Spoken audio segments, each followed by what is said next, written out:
Alrighty, so we're back at it. I'm gonna get this diff oil drained out of this thing, clean the cover up, and get that painted. Clean this up, and get this diff back in there, get the center section back in there. And then,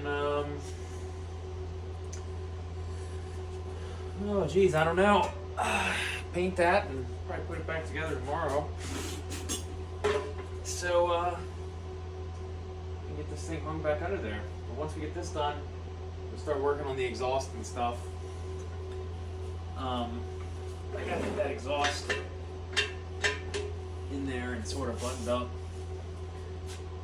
And some cross members in before we want to hang this axle. So let's spray this out with some brake clean.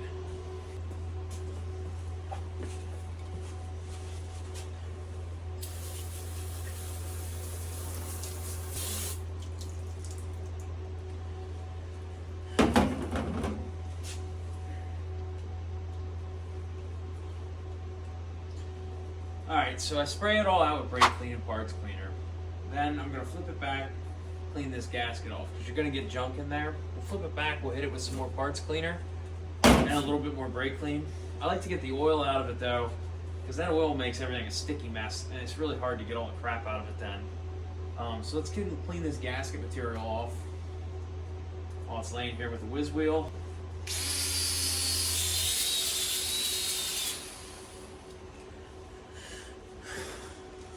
Beautiful. So now there's some RTV stuck in them holes. That's gonna bother me, so I'm gonna dig that out yet. It shouldn't bother me, but it does.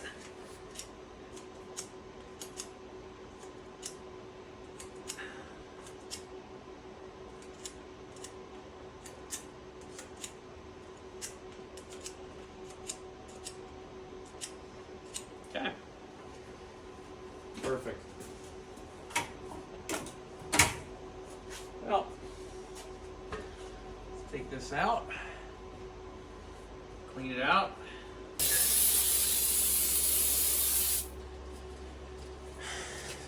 The can's never full. Oh, I can see how this night's gonna go.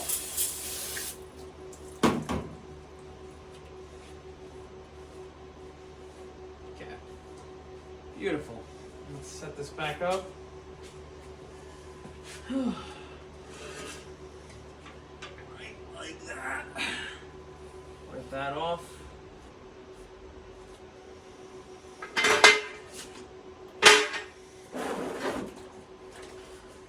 Dump this out and put that diff in. Alrighty, that's done. Dry off our sealing surface, or our mating surface. Maiden. Gotta be correct on this. I know everybody on YouTube will correct me. And then look at that.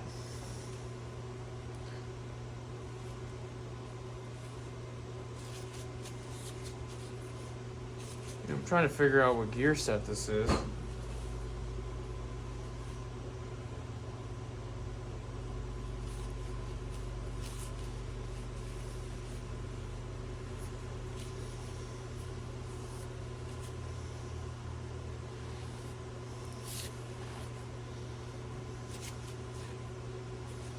I mean, what do you guys say? I guess we could Google that.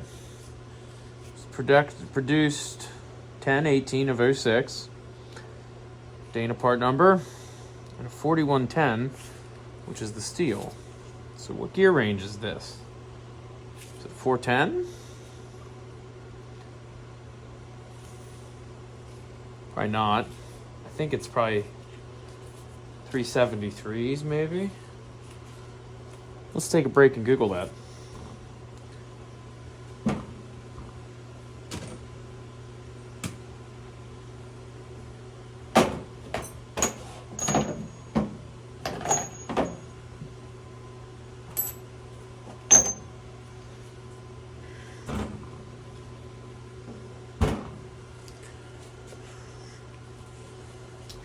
Anybody just now watching, I haven't really actually driven this thing on the street.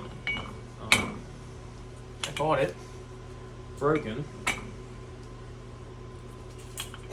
brought it home, broken. Time out, I need bolts.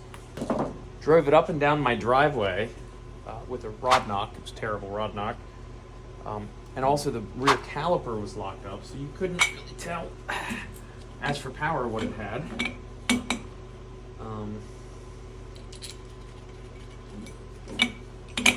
I guess also, should I Loctite these? I should Loctite these. Let's grab our blocks too. These things are nice.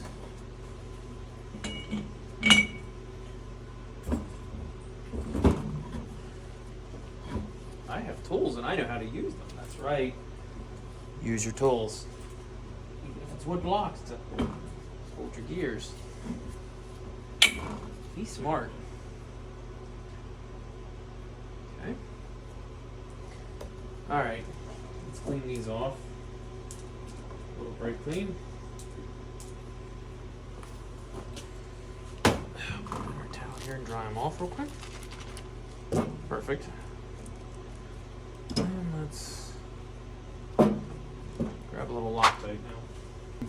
Because I'm a cheapskate, I save all of these little packets of Loctite that come with stuff to use, so I don't ever have to buy it. Although you do buy it when you buy whatever kits they come with. But anyways.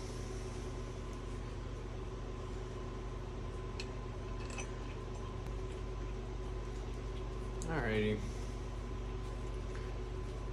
Let's put this away.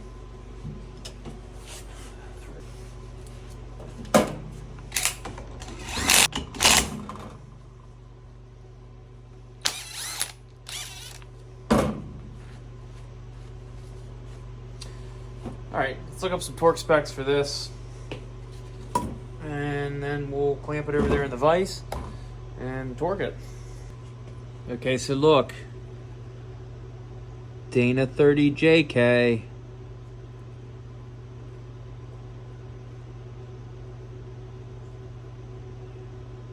80 foot-pounds. So I'm going to torque it to 80 foot-pounds. Now, I would not do any of this way. What parts of this? I don't really care. I'm just saying that so people don't give me crap for it online. Just do it however you want. I'm going to do it this way. Alright, so we set our way overkill torque wrench to 80 foot-pounds. And have at it. That's 80. Perfect. Perfect, perfect. Alright, let's put this thing in the diff here. So, we have here.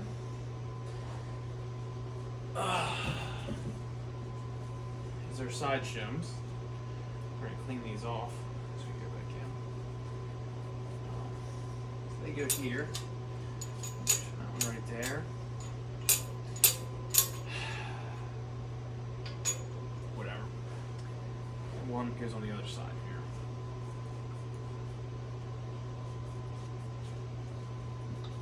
Just follow suit and lay it there. That way it matches, right? Consistency. Alrighty.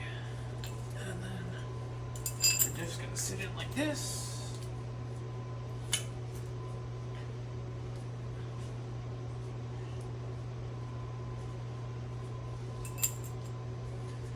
Right like that. Okay.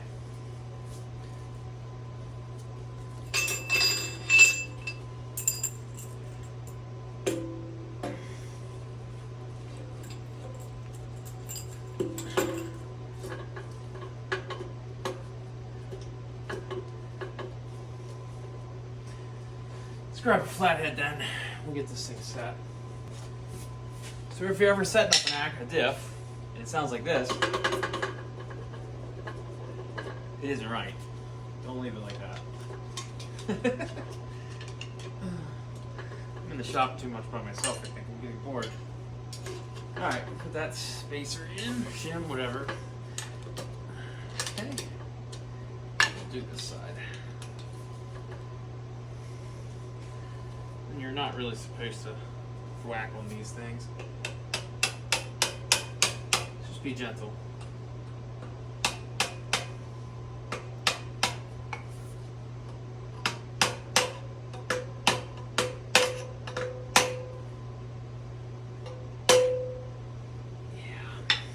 Let's grab a punch, brass punch here. We'll tap that in. Perfect. So that's in. You can hear.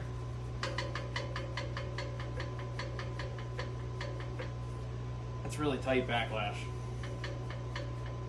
It's like, I don't know, we can put a gauge on it and check it, but that's really good. So, let's grab our bearing caps. And let's get these on here.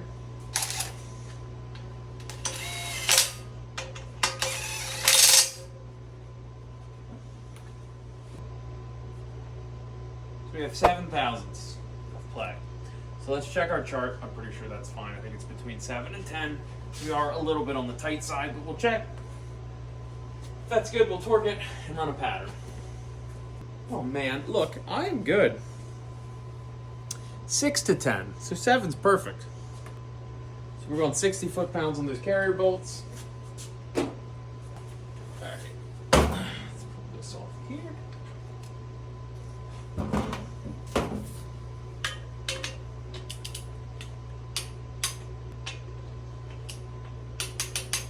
Okay. Put our torque wrench away. Last thing that I always recommend that you do, and I do recommend this, is you go get yourself some AC Delco gear marking compound. There's the part number. And you run a pattern on every diff that you have apart, period. It'll save, not your life, well, I don't know, I guess it could save your life. But without being dramatic, it'll save you a lot of money at least. I know it has with me. You never know what kind of problems you make when you do this stuff until you run a pattern. Then you can see it all. You know? It's like when you are doing body work on a car, you don't really know how messed up the paint job's going to look till you paint it. Then you wish you would have done a better job. I'm kidding. Partially. Alright, so now let's turn this thing. We're going to run it both directions. So we're going to run a coast side and a excel side.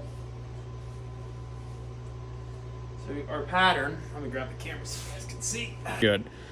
So what I'm looking for is it centered in the gear? Yes. Does it reach down towards the bottom of the gear pretty good? Yes. You don't want it riding out on that outer edge, and you don't want it running too far in or too far out. So we're going nice centered. So we'll run it backwards and check the other side. If that comes out good, which I think it's going to here, because I'm pretty sure this guy had these 410s put in, because I don't think this thing's supposed to be a 373 truck, unless it is, and then it's a factory setup. We're same thing, centered on the outside, right where I want to be. So we're going to call this good. I'm going to put a towel over this for right now. I'm going to clean that diff cover up, and I'm going to paint it red. Orange, sorry. I like to clean out my drain pans. This one was full of all the clutch material from the transmission. Unless Dan's watching, in which case, no, there's no clutch material, and this thing's perfectly fine to run 24 hours of Appalachia rally with, and I don't think we're going to have any issues with it. It's not like it's probably going to need a transmission as soon as I get this thing back on the street. Not at all what's going on with it. In all reality, I'm probably going to be putting a transmission in it, maybe even in the next video. But for now, I just want to drive it. I want to take it up down my driveway without the caliper locked up. You know, that kind of stuff. But anyways, let's bring that cover in here and clean that up. Alright.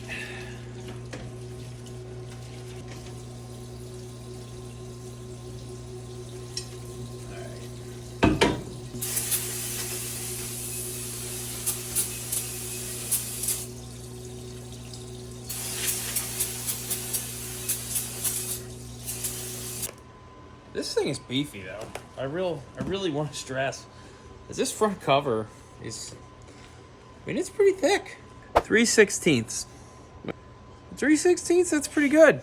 I mean, that's That's some beefy steel for a factory front diff cover.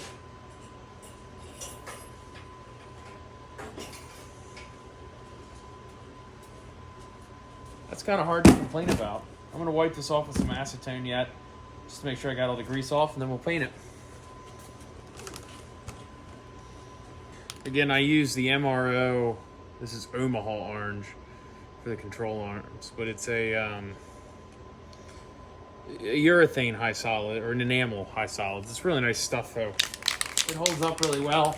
It's not as nice as powder coating, obviously, but when you watch me kind of put a whole bunch of chemicals on this stuff, and this paint's only like 2 days old. So it's pretty good paint.